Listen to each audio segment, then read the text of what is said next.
ஒற்றைப்படை என்ன என்ன, இரட்டைப்படை என்ன என்ன, அதாவது add number and even number, அதை பத்தி தெரிஞ்சுப்போம் வாங்க.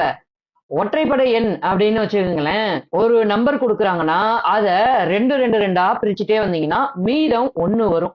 என்ன சொல்றீங்க, மீதம் ஒண்ணு வருமா? அது எப்படி? இப்ப எக்ஸாம்பிளுக்கு நம்பர் 7 அதை எடுத்துப்போம். 7 வந்து நம்ம ரெண்டு ரெண்டா பிரிச்சுட்டு வரோம். 2 4 6 மீதி ஒண்ணு வருதா? அப்ப இது ஒரு ஒற்றைப்படை எண், அதாவது ஆட் நம்பர் அப்படின்னு கண்டுபிடிச்சிட்டோம். இதே மாதிரி ஈவன் நம்பர் அதையும் ரெண்டு ரெண்டா பிரிச்சுட்டே வந்தோம்னு வச்சுக்கோங்களேன். இப்ப எக்ஸாம்பிளுக்கு 8 எடுத்துப்போம். ரெண்டு ரெண்டா பிரிப்போம்.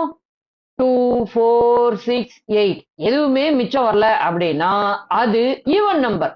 இப்படிதான் வந்து ஆட் அண்ட் ஈவன் நம்பரை பார்க்கணும். இது குட்டியா இருக்கு, எங்களுக்கு தெரிஞ்சிருச்சு. இதுவே பெரிய நம்பரா ஒண்ணு கொடுக்குறாங்கன்னா அதை நாங்க எப்படி கண்டுபிடிக்கிறது? அதுக்கும் ஒரு சின்ன விஷயம் இருக்குங்க. ஒண்ணுமே இல்ல, கடைசி டிஜிட்.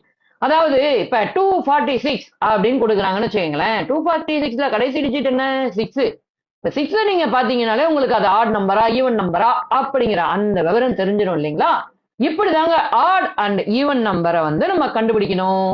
இது இவ்வளவு சிம்பிளா இருக்கு, இதை நம்ம தெரிஞ்சுக்கணுமா அப்படின்னு ஒரு கேள்வி இருக்கும். கண்டிப்பா தெரிஞ்சுக்கணும். ஏன் அப்படிங்கறத வரக்கூடிய வீடியோஸ்ல உங்களுக்கு நான் சொல்லித்தரேன்.